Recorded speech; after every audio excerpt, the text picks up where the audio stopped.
Hello, everyone, and welcome back to Frank Film Club, where today we are going to be chatting about the wonderful film Past Lives, which was written and directed by the amazing Celine Song. This is her directorial debut, can you believe? And it's starring Greta Lee, Teo Yoo, and John Magaro. The film follows two characters, Nora and Hae-sung, who are deeply connected childhood friends and are wrested apart after Nora's family emigrates from South Korea to the United States of America. 20 years later, they are reunited for one fateful week as they confront notions of love and destiny. You can watch this film on Apple TV Plus and on Amazon. And we're going to be chatting about all sorts of fabulous things today. Some little tales of our first loves, what we think some alternative endings could be for this movie because it's so heartbreaking, and potentially what a sequel could look like if there was one, what we'd want to see from that. So that's all coming up later on this episode. But first, I'd love to know, it's good to see you both. How have you been? What have you been up to? I've been, believe it or not, learning how to cook. Oh. Because you obviously know I do not cook. Yeah, I cannot I've cook on the grapevine, but now I must cook. So what have you been teaching yourself to cook? I've been trying to do some like Asian-y things. Ooh, fun. Yeah, because that's the type of food that I really like. Yeah, like noodly things. Noodly things, brothy things, all of that stuff. It's going okay. Okay. Yeah, but it was time to step up. I mean, it is time. So I've not been enjoying it, but I've been doing it. Great. I mean, that sounds fantastic. I think noodles are delicious. Careful with that, though. You've got to learn a couple of other dishes. Yeah. I went through a noodle phase and it literally gave me acne because I ate nothing but noodles every day for a year. Oh. Yeah. So don't do that. Learn some other things Other too. stuff. Okay, great. The noodles sound spectacular. You're both great cooks, so you need to just... Lowri's a great cook. I get sometimes not. decision fatigue. Yeah. I can't make the decision. I've been doing it all day and then it's like, what do I have to eat? I don't know. Yeah, I think actually that's what makes a good cook, is just being able to say, these are the 5 things I got in my fridge and this is what we're having. Yeah. That's what makes you, I'm enjoying that process. I hate that process. Yeah. What have you been up to? Well, I have been, I've actually been painting some little pictures at the moment, which are of these little, because you know I like doing a bit of cold water swimming. Yeah. So I've started like doing these little paintings of like sunsets and then little like half naked women like going in the sea. That is so cute. And some of them are actually quite nice, but then they seem to be getting a bit worse. So I think maybe I just need to quit while I was ahead there. But yeah, so that's been fun. That sounds good. I want one, please. Well, yeah, this is the thing. I was thinking good presents. Yeah. Great present. So everyone's going to get You're getting little ahead for woman. Christmas. Yeah, really want to be organised this year. That sounds really gorgeous. Yeah. What about you? How's your knitting going? Your crocheting going? Crocheting, since we last spoke, has been going really well. Oh. Yeah. I was using red and now I'm using a different shade of red. Incredible. I know. Yeah, I learned how to end. I learned how to like end a row. So it that's doesn't all good. just come unraveling. Yeah. Wow. Because it's a real nightmare when you unhook your hook from your work. Yeah. 'Cause You could undo just- a whole day's work. Yeah. Are you finding it, do you find it relaxing? Oh, so relaxing.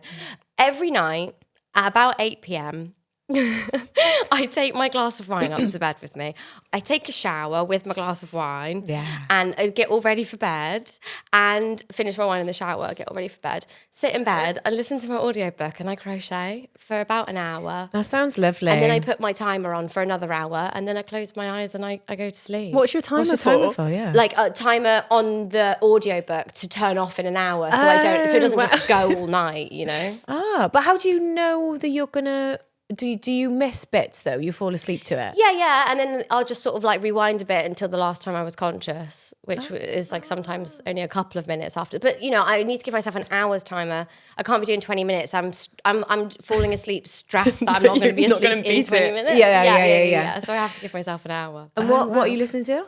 I'm listening to this really good book called Wilding, and it's about rewilding and how that's basically going to save us from climate collapse. Wow. Love Yeah. that. Nice. It's brilliant, actually. You should listen to it. It's so good. It's about this estate called Knepp Estate, which is quite near to. Have you heard of it? Have you been there? No, but Ron always says Oh, we I'm should desperate go. to go. I'm desperate to go there. Well, it's close to you, yeah. Well, I know I will, but I'm going to wait for spring. So Right. I'm not going outside right now. It's a bit cold. Not rewilding now. Not now. But you're In a month. preparing for the Exactly. rewilding. Okay, great. Nice. Cool. Seems like we've all been up to some pretty exciting activities. What do we like?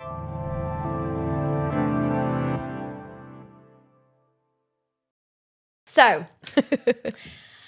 listen, this movie has created ripples through the industry, and just I think anyone who's watched it, I think it's like been really, really beautiful, and it's such a quiet film, and I really like movies like this have a special place in my heart. So I'm thrilled that we can all speak about it today, and I'm thrilled that I get to host it. I feel like it's a bit of a different vibe for the episodes that I host. So. Yeah.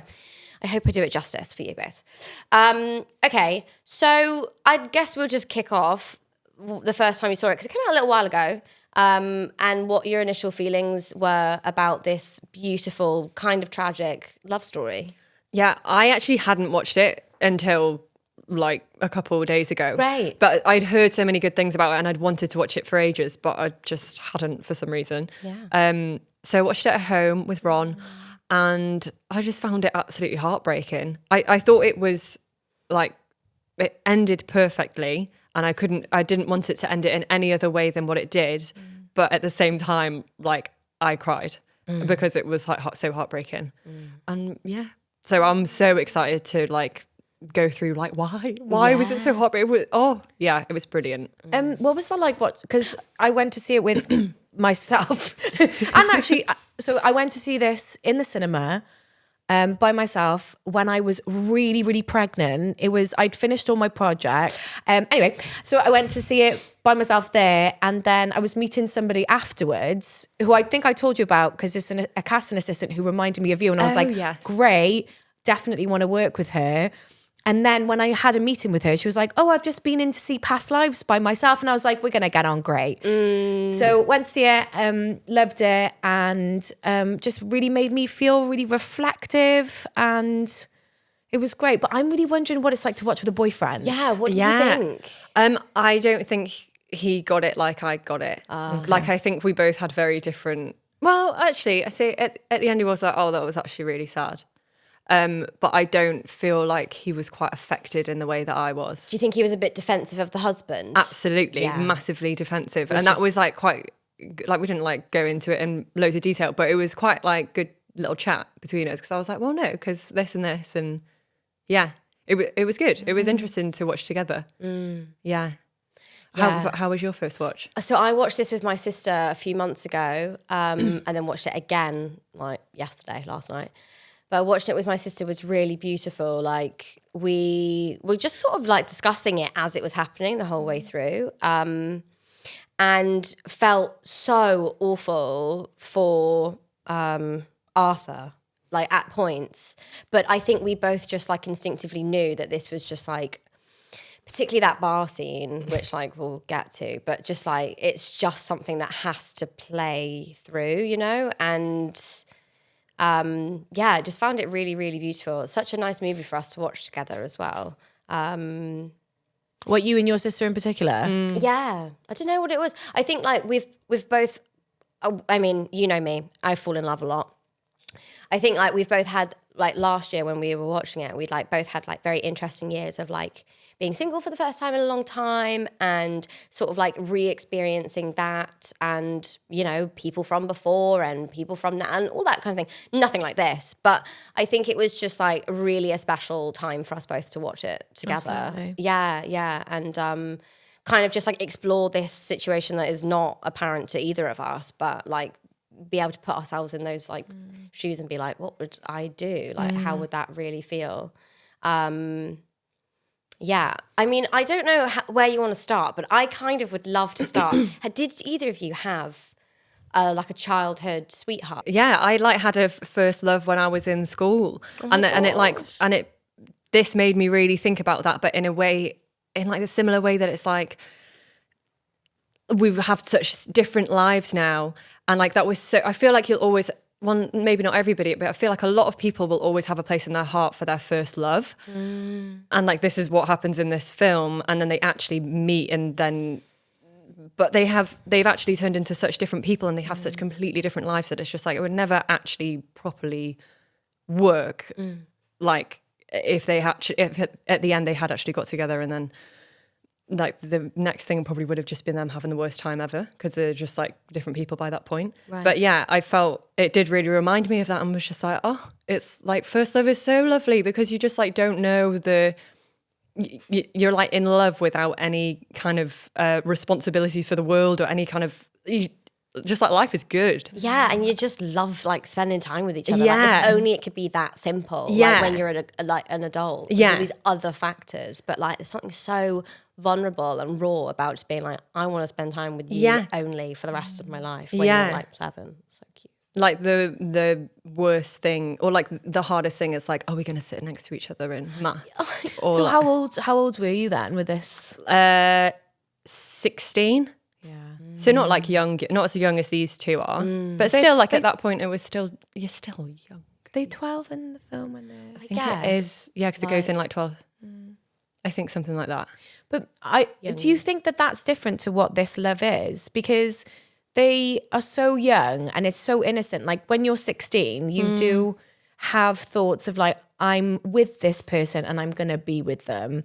Whereas when you're 12, and what it seems to be in the first third of the film is that they are like little soulmates, but they don't really know what that means yet. That's true. I feel like when I had a boyfriend when I was in primary school, so that must have been under 11. Oh, wow. Yeah, and I was like in real love with him. I feel like I loved him in the same way that I love people now. Wow. Yeah, Yeah, that's genuinely. mad. I was like, this is what the rest of my life is going to be. Do you ever look him up?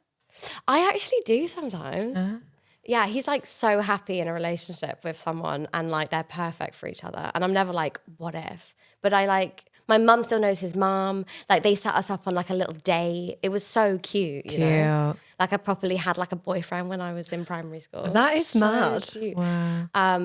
I can't imagine it being like this. I mean, I have no idea actually, right? Like, yeah, I have no idea what it would be like if I actually saw him again. I guess that's like what they're both going into is they're just like probably really, they're like not really thinking about the consequences of like reaching out to one another again until they actually see each other again. And they're like, wait, was this like a terrible idea or is it the best idea ever? You know, I think there's like something quite beautiful about that. I suppose as well, it's like they have that bit when they're super young, but then when they connect in the middle of the film, they don't have as much expectation when they start talking to each other. It's only then when they're that 10 years later, that then there's this more expectation. Because I suppose when they're younger, they've got this sweet, innocent thing. It reminds her of home and he like feels like he really connected when he was younger with her. But maybe it's the chunk in the middle where they're speaking online for however long they're speaking online for, that the emotion develops a little bit more so that it is much more higher stakes when they meet when they're in their 30s. Yeah. So this film came from like a real thing that happened to Celine Song. She was in a bar with her husband and an old childhood friend. I have to look into whether or not they were romantically linked. I don't want to say that they were for sure, but she was translating between these two men who cared very much about her. And it was more than just her translating between two languages.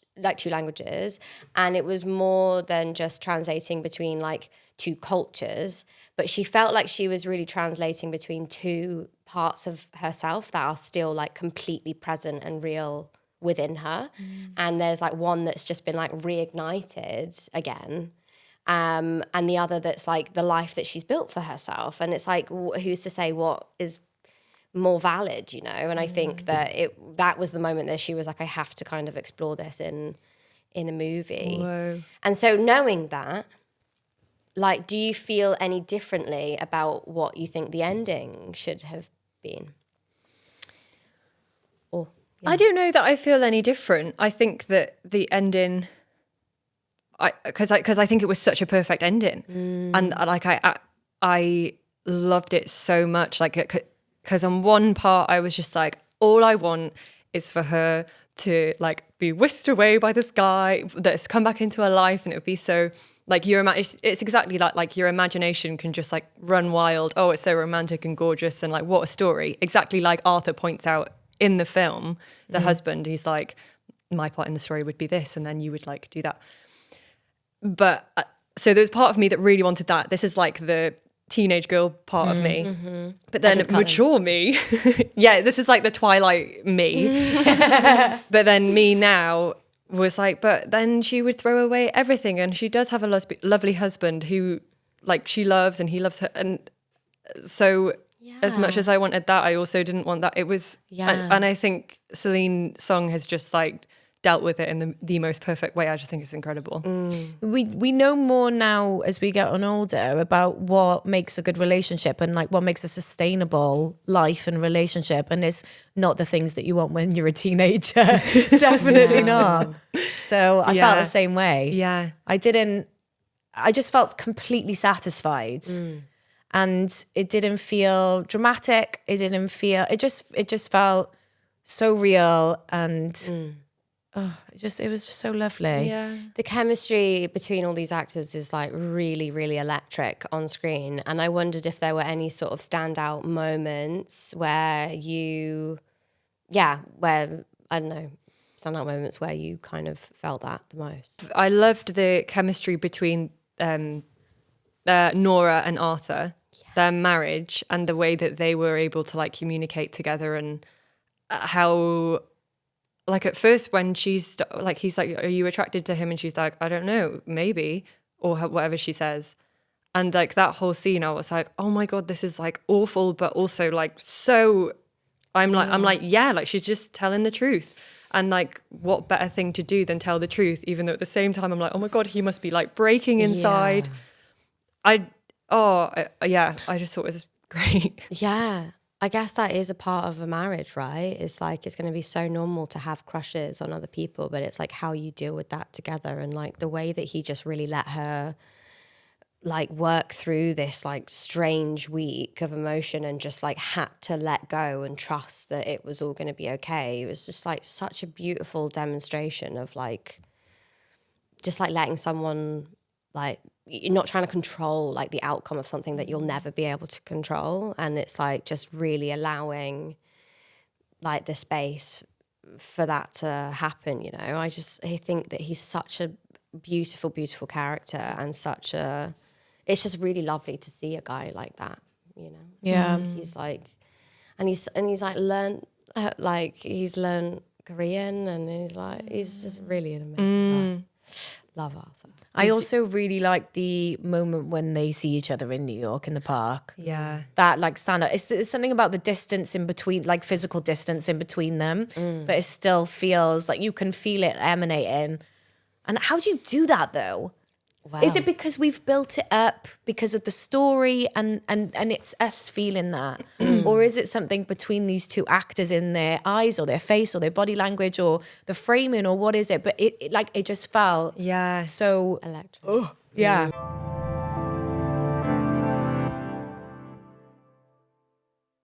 So a little into the creative process of this movie, which is so fascinating. And this is why I love these quiet films, because there's so many layers to the preparation for the actors to be able to create these electric moments. And like, you know, when you look at something that's got like, you know, crazy effects and costumes and, you know, poor things, like we can really delve into like, you know, all of these HODs. But when it really is just people on screen, like there's, you know, another type of richness that kind of comes through. So Celine had discussed with both Greta Lee and with Teo Yoo that, you know, they had done chemistry reads together and they had done auditions together and they had done rehearsals together, but they were never, ever, ever allowed to touch each other. Oh, cool. And so the first time you ever see them hug each other after like doing all of this preparation together is that shot on screen. Lovely. Yeah, how beautiful. That so is lovely. lovely. And so when you see them like beam smile, it's because like they really did just like after doing all of this preparation together and like in ways falling in love with each other and like, you know, all of these. Yeah. They got to like hug for the first time like months into shooting. Like that's crazy. That's amazing. Yeah, and you can really feel it. Yeah. Like this excitement when she just throws her arms around him. Like he's excitement, like- but like, yeah, awkwardness as well. And like, because to touch someone, so I think like sometimes if you touch someone that you've never touched before accidentally, you are like, Yeah, oh my God. totally. And then if it isn't, oh yeah, that's so cool. Yeah, it's like like what a hyped up in simple so many- idea, but like, Yeah. yeah, I it wonder works so where well. she got that from, if she's seen that before, or Yeah. it's amazing. Yeah. So when all the actors were auditioning for this, it was during COVID, and Celine had done like a pretty traditional casting process: tapes, watch the tapes, and then Zoom called with these people. And those Zoom calls she just described as going on for like 2 to 3 hours at a time. And at the end of it, coming out of the call, like having fallen in love slightly with the idea of like Greta, or any of them.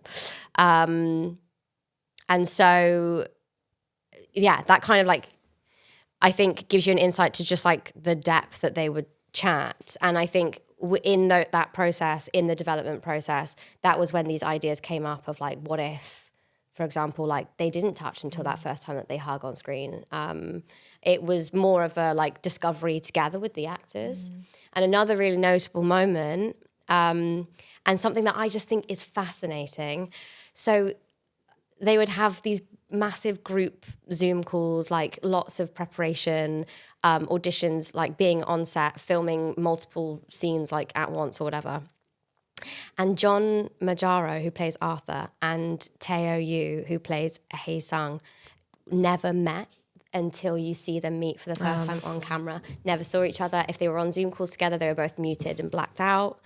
Like, Oh my gosh. Yeah, they like every Whoa. time like they would have to go in and out of the makeup chairs. Like they would take them around different ways. They never saw each other. They never met until that shot where you see them on screen together.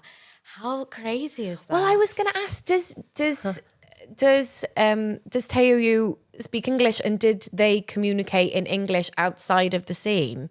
Yeah, Because so- I feel, Yeah, Teo Yoo does. He's based in Berlin and speaks English like fluently. Cool. And also speaks Korean. Like I think he was born in Korea, and then I only know this because I met him at the Tom Brown show. This is before I'd watched Past Lives. Oh, right. It was so funny because like I was maybe going on like, okay, I know I'm in love all the time. I was in Paris. And I was maybe going on what I thought could have maybe been a date, and I was like, he was like, what are you doing after the show? We were just chatting, you know? And I was like, oh, I'm thinking about, there's this guy and maybe I'm gonna da. And then he's like, you should do it. You should just text him and go. And I was like, I don't know. And I didn't know anything about Past Lives, you know? And then he's like, no, you have to do it. And he's like telling me all about the movie. And he's like, you need to just like fight for love. And like, I was like, okay. So I did text him and I did see him, but it wasn't a date. Classic. damn it, Teo. You got me believing for a moment. But I just thought so that was lovely, so sweet. though. Yeah, but anyway, he's based out of Berlin. And yeah, I have no idea. Well, I'm sure that the Korean that John learned was probably limited to, I mean, I don't know for sure. I haven't researched that, but yeah, I would imagine they would have spoken English outside of the takes, or maybe they just sort of kept not talking to each other between takes. Like, I don't know what would have been weirder. They'd never met, and then they rolling action and walk onto set together. Like, that's Yeah.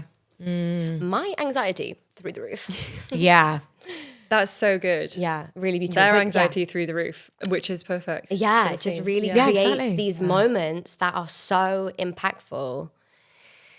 It's special. It's special filmmaking. Can I ask you both a question? What you think about that scene and why Arthur is there? Because At the restaurant. at the In the bar. in the bar. Because do you think he's keeping an eye on her, or do you think that he's supporting her, or both? I feel, that is a good question. I'd thought that they'd, all three of them had just gone out together because it was meant to be all of three of them, and that maybe she was even like, this is all of it. Because I think she is so adamant from the outset that no, this isn't a thing. And she is kind of like, infatuated with Hae Sung. And but she doesn't have any intentions there. It's like she never has any intention of changing her situation or of ever doing anything. So I kind of thought that she had just invited him along, but then kind of like quite rudely doesn't involve him in the conversation for a while. Yeah. I hadn't really thought it was his doing, for like he had planned to be there and maybe had more been invited. But I suppose he could have said, no, I'll leave you to it. But I don't know. What do you think? Well, I mean, I know the answer. Well, what did you think? Yeah, what did you think? Well, the thing is, I don't think that I know the answer. I don't know the answer. You know the answer. I know. I was like, the way I said it was so like... I've got the answers. Okay, I think that she is totally trustworthy and would never do anything whilst in a relationship, which is always the worst thing about that situation, cheating, is that you're cheating and you're not telling the other person that you're pursuing someone else or that that's even a possibility. But she's so honest with him from the outset that that wouldn't be a possibility. And I think that, yes, she always thought that they were going to go together, maybe a bit blind to the fact that there is this palpable chemistry between them and that it's going to make her husband feel really awkward. But I don't know what the best thing to do in that situation would be. No. I think Arthur's like, I don't know if I'd be able to do that, say, with a partner. Oh God, no. I am so not emotionally mature enough to do that. I wish I was. Yeah. What are you doing? Fucking elbowing drinks and like scratching up. Yeah. I'd be like, Get away from me. I'm silly. Yeah, you like me as well, isn't it? Anyway, as I was saying, we went on holiday the other day because we're married. You'd be like sitting over him like this. Yeah. Yeah. So, okay. So I think the desperation for Arthur to remain seated is something that comes from Celine. And I think it's just because of that real life experience that had happened. And the actor, John, who was playing Arthur, was like, because there was a lot of freedom in like, you know, improvisation or like whatever, or movement blocking. And he was desperate to get up and say like, I'm going to the bathroom, or like, what if he went and got a drink? What if he like was just desperate to try and get out of that situation and let them have their moment. But Celine just found it really important for him to remain there. And I think that it's because of her experience being Nora sort of in that situation.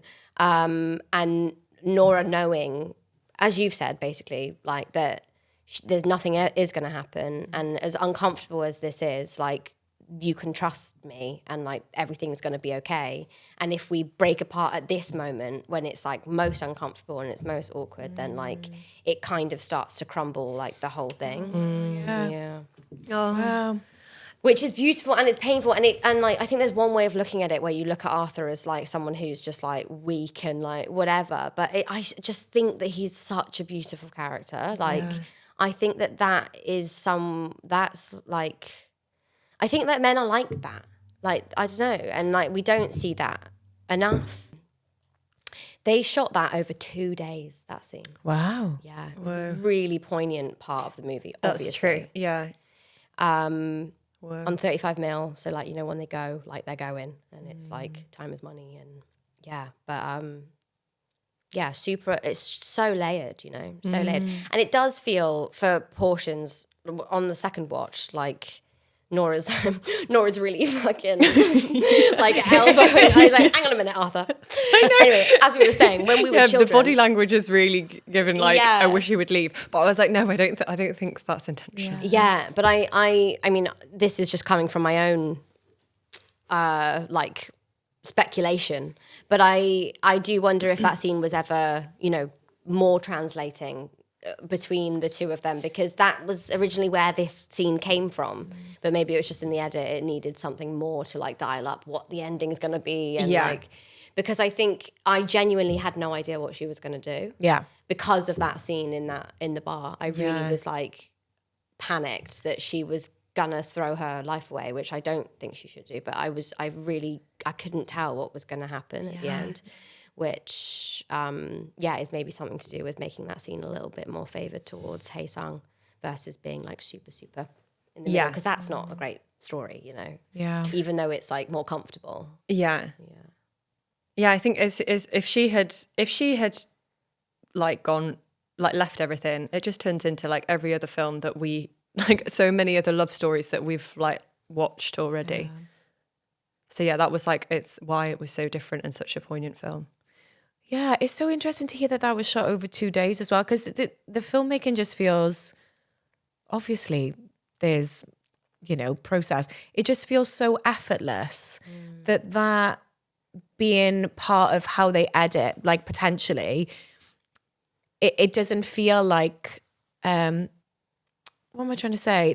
There's no dramatics. Yeah, so it doesn't feel manipulated in some way. Exactly, yeah. To be heightened, but yeah. Yeah, and there's none of that. She's never like cry. Well, that's part of it, isn't it? That she doesn't cry, and he says, "You never cry." Is that right? Am I thinking of the right film? Yeah, because she always used to cry. Yeah, that's true. I Yeah. actually hadn't even. Yeah, he called her a Crybaby. Yeah.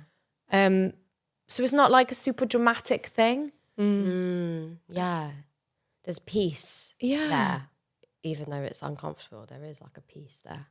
And that comes with mature, like this is a mature love story. Well, she does cry right at the very end. Oh, yeah. But yeah. Thank God. Yeah, Why I know. do you think she's crying? Because it is just, I think it's just like such closure. I think the film is just about like closure as well. Yeah. And like making a decision. Oh, I'm so glad you said that. Yeah.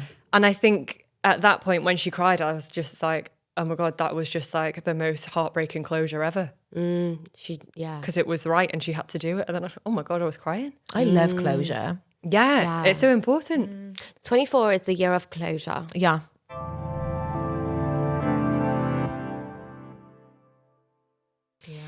So I want to talk a little bit about the casting process of the children, because it was fascinating. Yeah.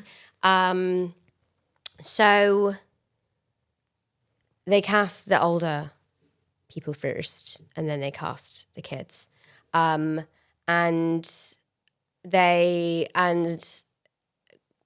Celine called back one girl, like I think she like knew the girl that she wanted pretty quickly. She's great. Yeah, and she called back like I think did she say 4 or 5 boys, couple of boys, quite a few boys, and then there was not a huge amount of dialogue in the script for them to work off of, so they did a little improvisation lesson, and they got the boys to ask like Nora to not leave Korea, like to stay, like, and just like, improvise a little sort of scene out there and ask her like, why does she have to leave?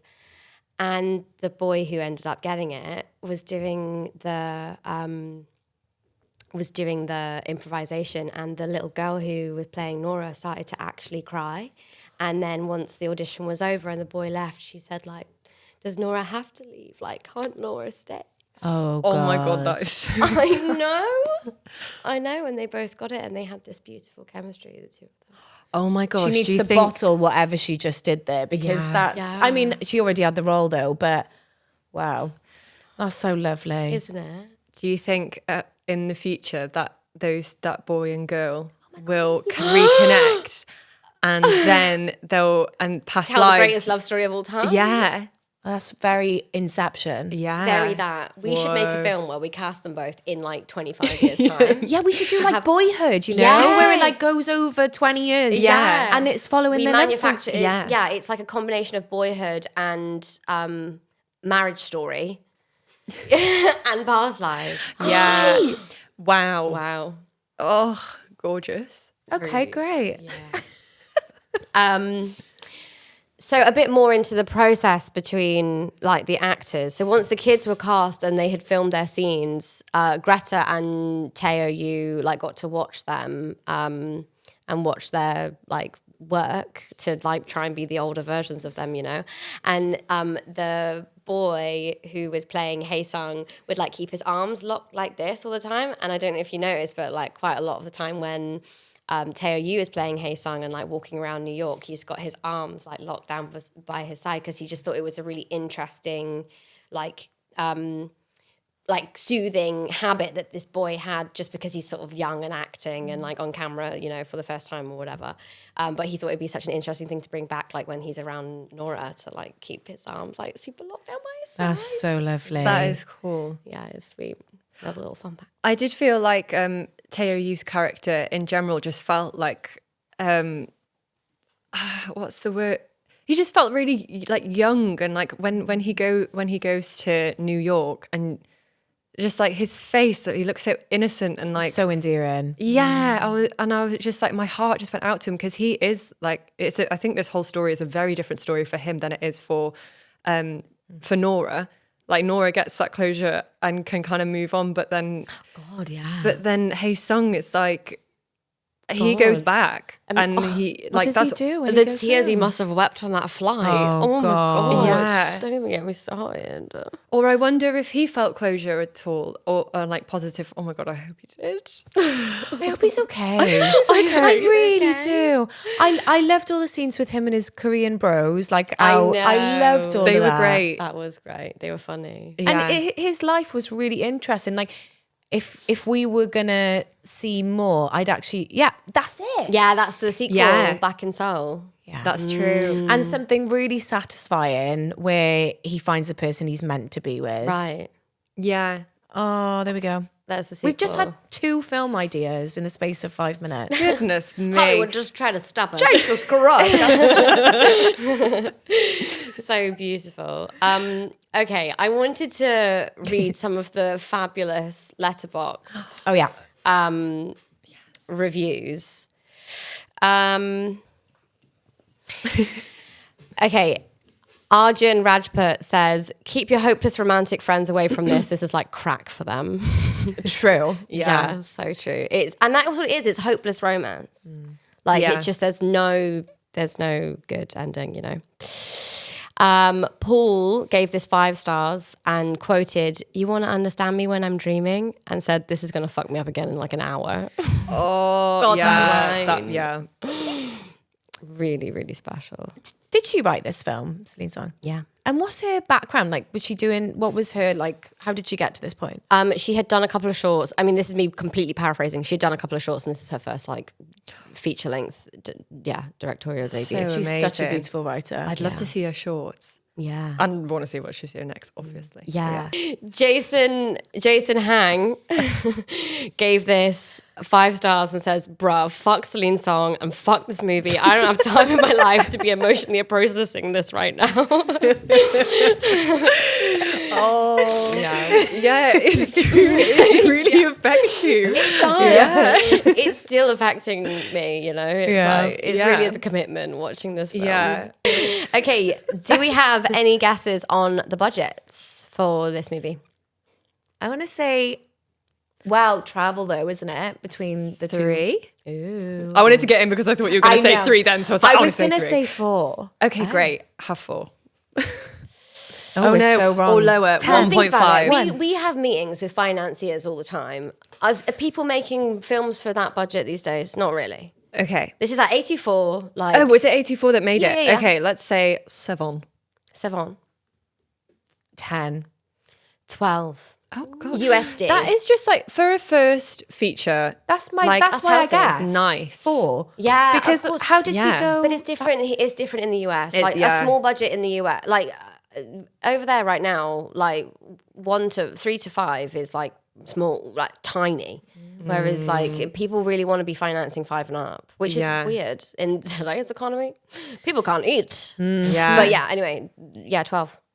Wow. 12 Okay. million. Yeah. I mean, So- I guess a cracking script In warrants a Britain, good yeah, Warrants a true. healthy. budget. Yeah. In Britain, the UK, do we finance first features? Not that much. Yeah, at that much. Not really. No. Not like the public funders, not first feature. No. But that's the thing. I think like 84 are doing so well that like they can now flex their cash where they want to, which is just like really amazing. But like, you know, in public funding, like they have to Yeah. be safe, and because like the money just runs out. So we've got to, you know, figure out. Yeah. There was the film The End We Start From with Jodie Comer in it. That was a bit of a higher budget for a first feature. but They had Jodie. well, they had Jodie, and also the director had done a lot of TV. Oh, had she done TV before? Or she done a lot of commercials? I think she'd done TV before, so it was like change of format, so it's a little bit different. Yeah. Because I've worked on a couple of things which are not public funded, like feature films, and those are still around the 2-3 mark. So that's really interesting. Yeah, Yeah, different budgets popping off over there. yeah, We need to go. yeah, Yeah. me too. Yeah, lads. Any guesses on what it took in the first weekend? Like domestically, just in the US? Oh, I mean, I don't know if it I'm going to not guess very quite low because I feel like this is one where it's like, oh my God, have you watched Past Lives? yeah. Took a little while to get going. Maybe. Yeah. I have no idea on a guess for this. You know, you're gonna have to.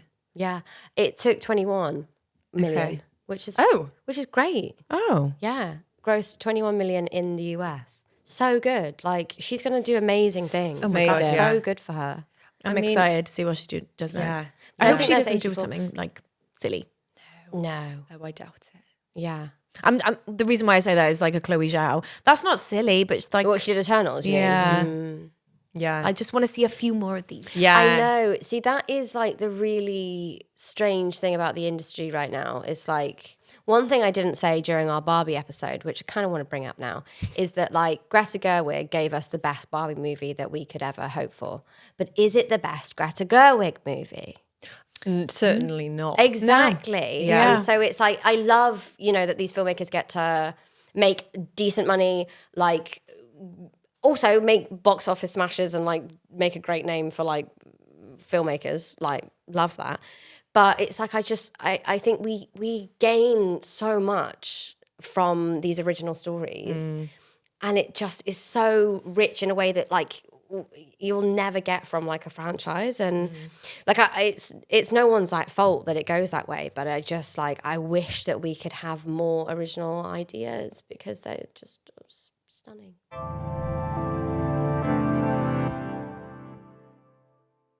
What if any are your final thoughts on Past Lives?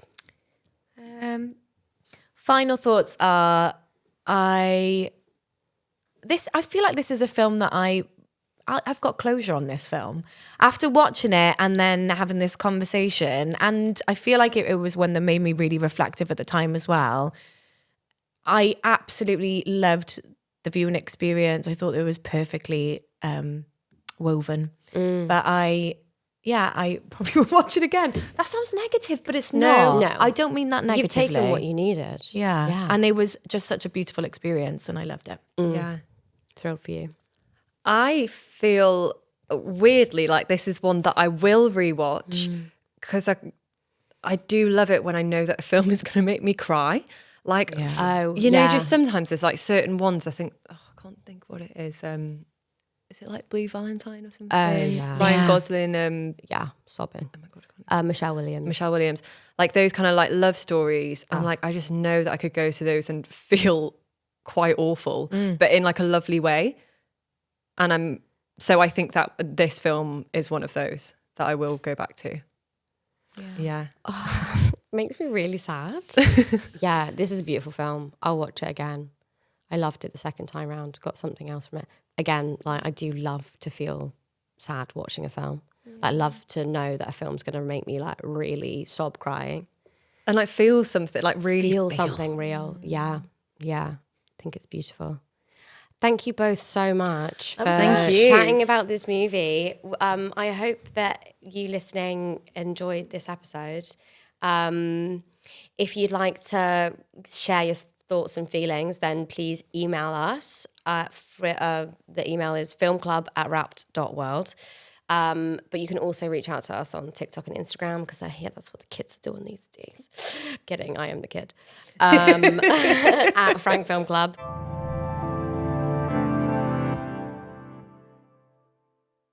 Next week, we're going to be watching Wonka, which was in cinemas during Christmas. So see you then. If you'd like to see more videos like this, then please give us a like and subscribe because it really helps our channel more than you could know. And get in touch with us in the comment section. Tell us if you liked the film, if you didn't like it. We'd love to know.